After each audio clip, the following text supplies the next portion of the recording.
শ্রদ্ধেয় সম্মানিত আজকের জুমার মুসাল্লিগণ, সর্বপ্রথমে আমরা সেই মহান করুণাময় রব্বুল আলামিনের প্রশংসা তারিফ পেশ করি, যিনি আমাদেরকে মসজিদে আসার বসার উপস্থিত হওয়ার তৌফিক দান করেছেন। তাই শুকর করে আলহামদুলিল্লাহ।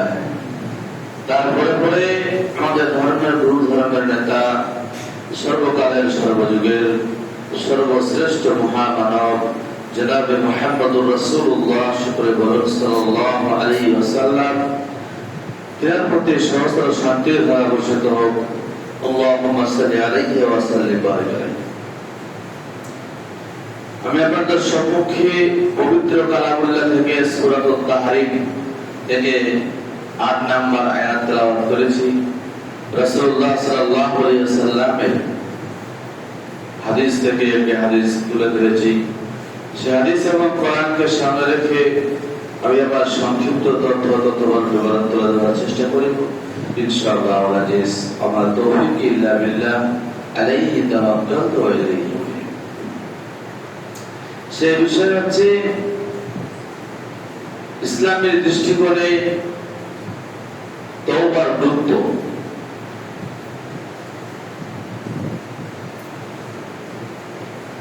আমরা জানি যে আমরা বানি আদম অর্থাৎ আদম আলাইহিস সালাতু ওয়াস সালামের সন্তান। আমাদের দ্বারাই পাপ হয়, আমাদের দ্বারাই গুনার কাজ হয়, আমাদের দ্বারাই অপকর্ম হয়, সেটা স্বাভাবিক। ইনসান নিসিয়ান থেকে নির্গত হয়েছে, যার অর্থ হচ্ছে মানুষ ত্রুটির সঙ্গে জড়িত, মানুষ ভুল করবে, এটাই সত্য, ভুলের সঙ্গে জড়িত। কিন্তু সেই ভুল, সেই পাপ কোনদিন করবেন, কোনদিন করবো আমরা সারা জীবন না? আমাদেরকে তওবার রাস্তায় আসতে হবে, তওবা করে আমাদের সঠিক রাস্তায় আসতে হবে। দুনিয়ার ক্ষেত্রে দেখা যায় মানুষ ভুল করে,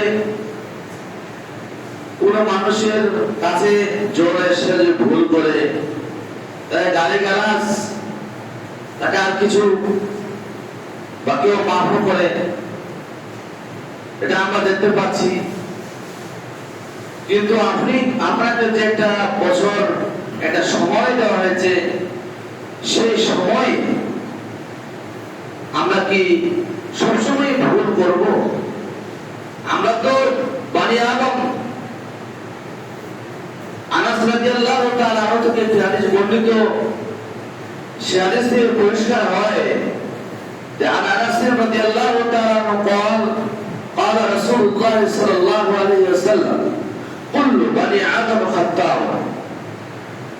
আনাস রাদিয়াল্লাহু তাআলা থেকে একটি হাদিস বর্ণিত, রাসূলুল্লাহ বলেছেন প্রত্যেক বানি আদম এরা গুনাহের সঙ্গে জড়িত।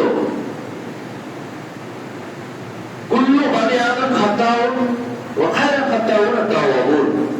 এবং তাদেরকে তওবা করে সঠিক রাস্তায় আবার ফিরে আসতে হবে।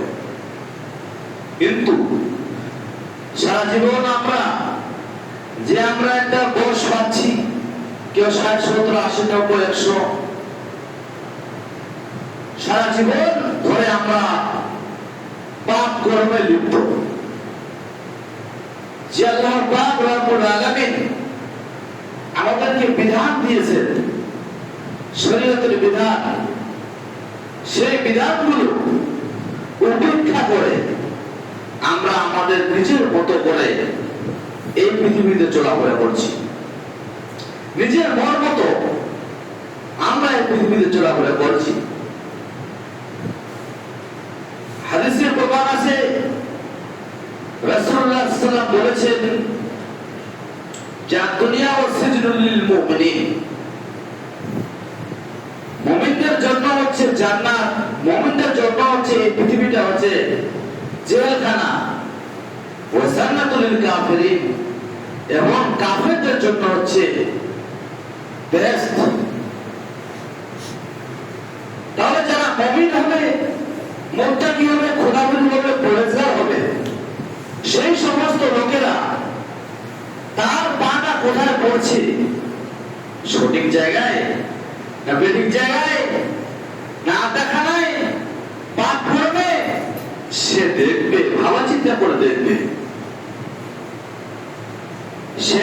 আর যারা এই পৃথিবীতে ইচ্ছা মতো ড্রিঙ্ক করে, ইচ্ছা মতো ব্যভিচার করে, ইচ্ছা মতো জেনা করে, ইচ্ছা মতো লাঠি খেলায়, ইচ্ছা মতো ঢোল বাজায়, ইচ্ছা মতো আর কিছু পৃথিবীর অপকর্মগুলো সব কাজগুলো করে যাচ্ছে, অথচ শরীয়ত তাদেরকে না, শরীয়ত তাদেরকে বলেনি তোমরা এই কাজগুলো করো, বাধা আছে, তার সত্ত্বেও আমরা করি।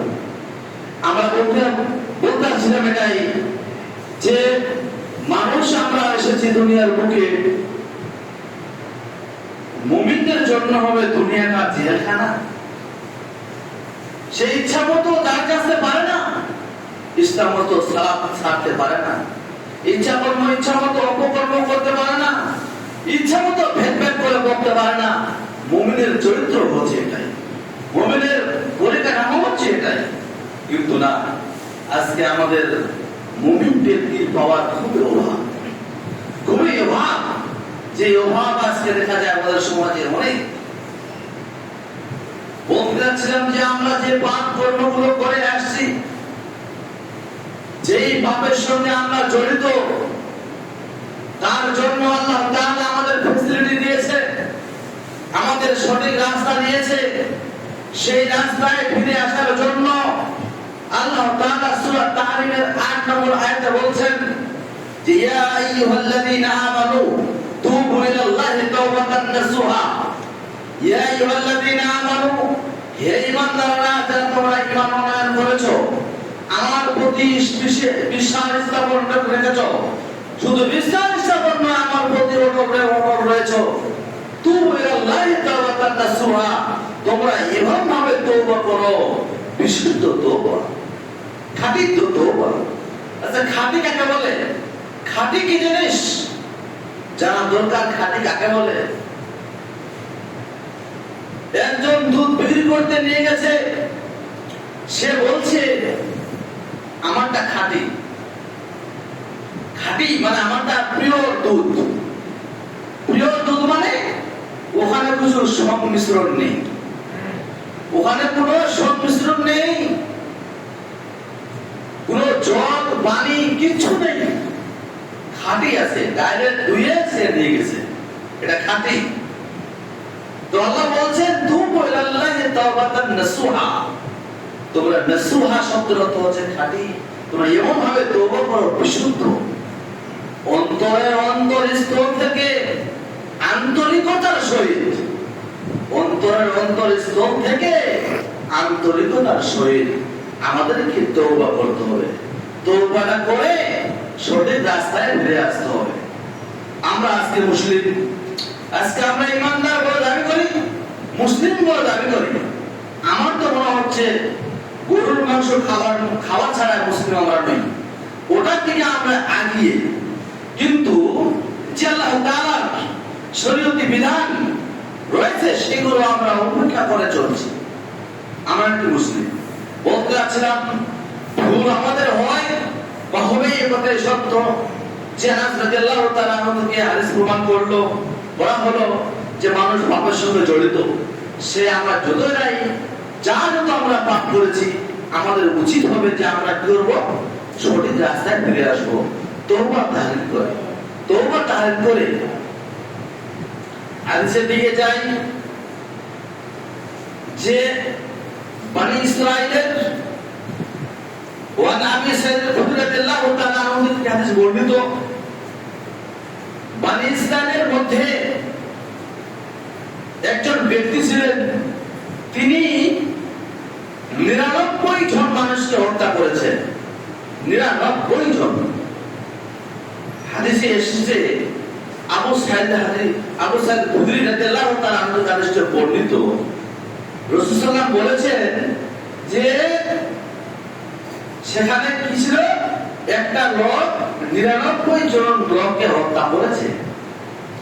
সেই ব্যক্তি ক্ষমা করার জন্য, মানে তওবা করার জন্য সে যাচ্ছে, এই অপরাধ মাফ হবে কি হবে না সেটা মাফ করার জন্য ছুটে বেড়ায়। একজন সন্ন্যাসী দরবেশ তিনার কাছে গিয়ে হাজির হয়, তিনাকে বলা হলো যে এটা কি আমার মাফ হবে, আমি এতজন লোককে হত্যা করেছি। সে বলছে না, মাফ হবে না। সে বলছে না, মাফ হবে না। তাকেও আবার হত্যা করা হলো, মানে সেঞ্চুরি হয়ে গেল। 99 জন ছিল, আরেকটাকে হত্যা করে 100 পূরণ করলো, 100 জনকে পূরণ করলো।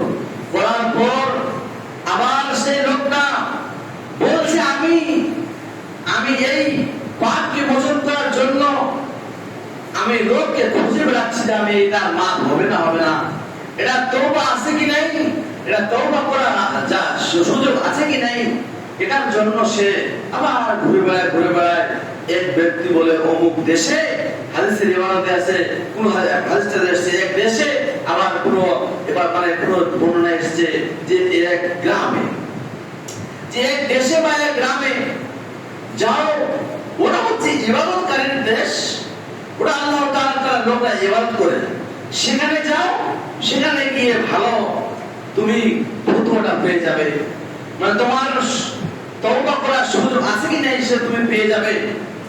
সেই লোকটা চলতে রাস্তায় অসুস্থ, এবং তার অসুস্থ, সে মৃত্যুর মুখে পতিত। 2 জন ফেরেশতা এসে হাজির, একজন গজবের, একজন হচ্ছে মানে ভালো, একজন হচ্ছে আপনার নাজাতের, একজন গজবের। যে ফেরেশতা দুটো এসে হাজির, এসে বলছে, তারা তর্ক বিতর্ক করছে যে আমি একে জান কবজ করবো, ও বলছে আমি এর জানটা কবজ করবো, এভাবে তর্ক বিতর্ক লাগছে। তখন বলা হলো, একজন ফেরেশতা পাঠালেন আল্লাহ তাআলা, বলা হচ্ছে যে এই লোকটা যে দেশে যাচ্ছিল বা যে গ্রামে যাচ্ছিল তার দূরত্বটা মাপা হোক, এবং যেই পাপাচার গ্রাম থেকে এসে লোকটা আসছে তার দূরত্ব মাপা হোক, যার দূরত্বটা মেপে কম হবে সেই তার জান কবল করবে। বুঝা যায়, দেখা গেল মাপ কাটি করে তাদের রাস্তাটাকে মেপে দেখা গেল ওই লোকটা যেই দেশে যাচ্ছিল সেই ইবাদতের দেশ, ইবাদত বন্দেগী করার দেশ, মানুষের সেখানে ইবাদত করে, সেই ভারত দেশটাতে মেপে জানালো সে নিষ্ঠিকর করতে হয়ে গেছে, সে কাছে গেছে, তাকে রহমতের ফেরেশতা তাকে জানটাকে কবজ করলো। বোঝা যায় তাকে মাফ করে দেওয়া হয়েছে, বোঝা যায় তাকে মাফ করে দেওয়া হলো। তাহলে আমরা সেই লোকটা সুযোগ পেয়েছে, সেই লোকটা তওবার সুযোগ পেয়েছে, যে লোকটা এক রাস্তা দূরের রাস্তা, সেই রাস্তাকে তিনি অতিক্রম করে সে রাস্তা হেঁটে হেঁটে সে যাচ্ছিল তার তওবা তার কবুল করার জন্য, তার তওবা করার জন্য, বিশুদ্ধ তওবা, সে খাঁটি তওবা করার জন্য সে রাস্তা যাচ্ছিল। আমরা বুঝতে পারলাম যে তওবা আমাদের সঠিকভাবে করতে হবে আল্লাহ তাআলার কাছে, আল্লাহ তাআলা আল্লাহ পাক রব্বুল আলামিনের কাছে। আল্লাহ পাক রব্বুল আলামিন যে বলেছেন যে তোমরা তওবা করো, বিশুদ্ধ তওবা, যেন যারা তোমাদের তওবা আল্লাহ তাআলা, নিশ্চয়ই আল্লাহ তাআলা তোমাদের তওবা কবুল করবে। একটা হাদিসে এসেছে রাসূলুল্লাহ সাল্লাল্লাহু আলাইহি ওয়াসাল্লাম বলেছেন, তোমরা দিনে সূর্য ওঠে, যখন সূর্য ওঠে এবং সূর্য ডুবার পর, সূর্য ডুবার আগে পর্যন্ত তোমরা যদি তওবা করো, আল্লাহ তাআলা তোমাদের তওবা কবুল করবেন। আজকে আমরা পাপ দিনটা করলাম, যদি করে থাকি কেউ, আমরা যদি সূর্য ডুবার আগে ওই পাপটাকে মোচন করার চেষ্টা করি, আল্লাহ তাআলা আমাদের সেই পাপকে গ্রহণ করবে। আসলে সেই তওবা কি বারবার করা যাবে? একটা করলাম আবার ভুলে করবো না, সেই তওবা করার পরে আপনি সেই পাপের দিকে আর চলতে পারেন না, সেদিকে যেতে পারছেন না, সেদিকে যেতে পারবেন না। কিন্তু যদি আপনি লোকের ক্ষেত্রে, কোন মানুষের ক্ষেত্রে আপনি যদি কোনো কারো মেরে খান বা তার কিছু জবরদস্তি নেন বা তার কাছে গিয়ে হাত ধরে মাপ দিতে হবে, নেওয়ার পরে সেটা হচ্ছে বান্দার হক, সেটা আল্লাহর হক নয়। অর্থাৎ বান্দার হকের সঙ্গে যদি আপনি জড়িত, তো আপনার ওয়াজিব হবে, আপনার অপরিহার্য হবে যে আপনি তার কাছে গিয়ে মাপ নিয়ে আপনি সেই ভুলটাকে শুধরে তার কাছ থেকে ক্ষমা চাওয়া, এটা আপনার কর্তব্য। তাহলে আমরা বুঝতে পারছি আল্লাহ তাআলার কাছে যে পাপ আমাদের সংশ্লিষ্ট, যে পাপ আমরা করেছি, সেই পাপ আমাদের কবুল করার জন্য তওবা রয়েছে। আর যে লোকটার বান্দার হক যদি মেরে খায়, কারো যদি কিছু যদি নিয়ে থাকি অপরাধ ভাবে, জুলুম, অত্যাচার, অনাচার, অবিচার করে, তাহলে আপনি তার কাছ থেকে হাত ধরে মাপ দিতে হবে। তার পাপ তার সেখান থেকে আপনি সেটা মোচন করে নিয়ে আসবেন, আল্লাহ তাআলা আপনাকে নিশ্চয়ই ক্ষমা করবেন। শুধু তাই নয়, আমরা অনেক জানি, অনেক শুনেছি যে তওবা আমাদের বিশুদ্ধ করা লাগবে, কথাই সত্য। আল্লাহ জুহাইনা গোত্রের একটা হাদিসে এসেছে, রাসূলুল্লাহ সাল্লাল্লাহু আলাইহি ওয়াসাল্লামের কাছে একজন মহিলা আসছেন, তার পেট কিন্তু উঁচা হয়ে গেছে। রাসূলুল্লাহ সাল্লাল্লাহু আলাইহি ওয়াসাল্লামের কাছে এসে বলছে, ইয়া রাসূলুল্লাহ, ইয়া রাসূল, হে আল্লাহর রাসূল গো, ইন্নী জানাইতু, আমি জেনা করেছি, আমি ব্যভিচারিণী। ব্যভিচার, অবৈধ ব্যভিচার করার কারণে আমার পেট উঁচা হয়েছে, আমার পেটে অবৈধ সন্তান এসে গেছে। ইয়া রাসূলুল্লাহ, ইন্নী জানাইতু, আমি ব্যভিচার। রাসূলুল্লাহ তাকে কানে দিচ্ছেন না, কান দিচ্ছেন না। তিনবার করে বলা হচ্ছে, তিনি কান দিচ্ছেন না। রাসূলুল্লাহ সাল্লাল্লাহু আলাইহি সাল্লাম বলেছেন, ফিরে যাও, ফিরে যাও।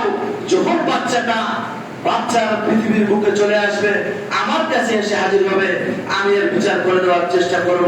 রাসূলুল্লাহ সাল্লাল্লাহু আলাইহি ওয়াসাল্লাম তাকে ছেড়ে দিলেন, চলে গেলেন এবং তার আত্মীয়দের সঙ্গে কাপড় দিয়ে দিলেন যে তোমরা দেখো। রাসূলের সেই মেয়েটা আবার চলে এসে কিছুদিন পর আবার চলে আসে, বাচ্চাটা হয়ে গেছে। বাচ্চা হওয়ার পর হাতে নিয়ে চলে এসেছে, ইয়া রাসূলুল্লাহ, হে আল্লাহর নবী গো, ইন্নী জানাইতু, আমি জেনা করেছি, আমাকে পরিশুদ্ধ, আমাকে পরিষ্কার করে দেন। আমার যে পাপ রয়েছে সেগুলো পাপ থেকে আমি মুক্ত হতে চাই, আমি মুক্ত হতে চাই। রাসূলুল্লাহর কাছে আবার এসেছে, রাসূলুল্লাহ বলছেন, বাচ্চা কিছু খেতে শিখেনি, আবার চলে যাও। যেদিন রুটি ভাত চাওয়াল কিছু খেতে শিখবে, আবার চলে আসবে। দেখা যাচ্ছে রাসূলুল্লাহ সাল্লাল্লাহু আলাইহি সাল্লামের কাছে ওই মেয়েটা আবার কিছুদিন পরে চলে আসছে, বাচ্চাটাকে রুটি খাওয়াচ্ছে আর দেখাচ্ছে, বলছে, ইয়া রাসূলুল্লাহ, হে আল্লাহর নবী গো, ইন্নী জানাইতু, আমি জেনা করেছি, আমি ব্যভিচার করে আপনার কাছে এসে আমাকে পরিষ্কার করে দিন, পাপ থেকে মুক্ত মোচন করে দিন। রাসূলুল্লাহ সাল্লাল্লাহু আলাইহি সাল্লাম বলছেন, তোমরা একে কি করো, একে রোজন করার জন্য খাট খুঁড়ে তাকে ইট পাথর ঢেল মেরে তাকে রক্তাক্ত অবস্থায় সেখান থেকে উৎখাত করে দেওয়া হলো, তাকে মারা হলো, তাকে মৃত্যুবরণ করা হলো। রাসূলুল্লাহ সাল্লাল্লাহু আলাইহি ওয়াসাল্লাম তার জানাজা নিজে পড়িয়েছেন। মুসলিম শরীফের হাদিসে এসেছে, মুসলিম শরীফে এসেছে, রাসূলুল্লাহ সাল্লাল্লাহু আলাইহি ওয়াসাল্লাম তার জানাজাটাকে নিজে পড়িয়েছিলেন। পড়ার পর তাকে দাফন করা হলো। রাসূলুল্লাহ সাল্লাল্লাহু আলাইহি ওয়াসাল্লামকে উমর রাদিয়াল্লাহু তাআলা আনহু প্রশ্ন করছেন, আপনি কেন তার যে জানাজা দাফন করলেন, জানাজা পড়লেন ইয়া রাসূলুল্লাহ? এই উমর রাদিয়াল্লাহু তাআলা আনহু প্রশ্ন করছেন, তিনি বলছেন যে আপনি একজন নবী হয়েও কেন ওই ব্যভিচারিণীর মহিলা জানাজা পড়লেন? তিনি বলতে যাচ্ছেন এই কথা। রাসূলুল্লাহ সাল্লাল্লাহু আলাইহি সাল্লাম বলছেন, উমর জেনে রাখো, যদি এই মহিলাটার যত মানুষে তওবা করেছে, যত মানুষে তওবা মোচন করার জন্য এখানে এসেছে, তোমার সেই মহিলাটার তওবা যদি তোমাদের মাথা পিছু 70 জন লোককে, মদিনার 70 জন লোককে যদি তার তওবাগুলো মাথা পিছু ভাগ করে দেওয়া হয়, সেটাই যথেষ্ট। তার তওবার বদৌলতে তোমরা জান্নাত চলে যাবে। এত মেয়েটা তওবা করেছে, এত তওবা করেছে, এত খাঁটি তওবা করেছে, তুমি বলছো তার জানাজা কেন পড়ালে? রাসূল সাল্লাল্লাহু আলাইহি কথাই বললেন, তো ওর তওবা করে তোমার যদি 70 জন লোককে মাথা পিছু ভাগ করে দেওয়া হয় তাহলে তোমাদের জন্য সেটা যথেষ্ট। আমরা হাদিস থেকে বুঝতে পারলাম যে কোনো সংকোচ মনে না করে, কোনো খারাপ না হবে, কোনো না হবে, মানে নিজের না হবে, কোনো শরম লজ্জা না করে সেই মহিলাটা সেই রাসূল সাল্লাল্লাহু আলাইহি কাছে এসে প্রকাশ করে দিচ্ছে যে আমি পাপ করেছি, আমি ব্যভিচারিণী, আমাকে পবিত্র করুন ইয়া রাসূলুল্লাহ। আজকে আমাদের সমাজে, আজকে গ্রামে গঞ্জে পাড়া প্রতিবেশীতে অনেক আমাদের জেনা হচ্ছে। সেই জেনা, সেই তওবা আমরা কতটা করছি সেই তওবা? আজকে সমাজের মধ্যে পর্দা, নারী পুরুষের পর্দাটা মনে হচ্ছে উঠে গেছে। নারী পুরুষের পর্দা নেই, নারী পুরুষের পর্দাটা আজকে ধূলিসাৎ হয়ে যাচ্ছে। সেই দিকে আপনাকে লক্ষ্য রাখা দরকার। যেহেতু আপনি গার্জিয়ান, অভিভাবক, আপনার মেয়ে, আপনার বেটি কোথায় যাচ্ছে সেটা জেনে দেখা দরকার।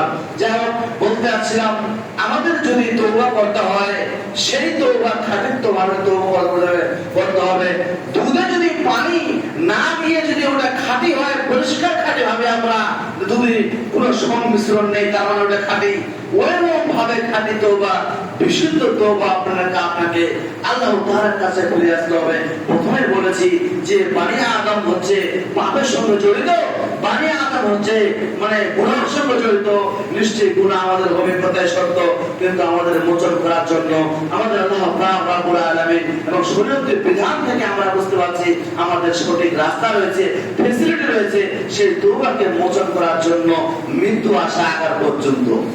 আজকে যদি আমরা সেই মৃত্যু আসার আগে পর্যন্ত না ডাকি, কখন আমাদের মৃত্যু চলে আসবে, কখন আমাদের মওত চলে আসবে, মানুষ সেটা জানা নেই।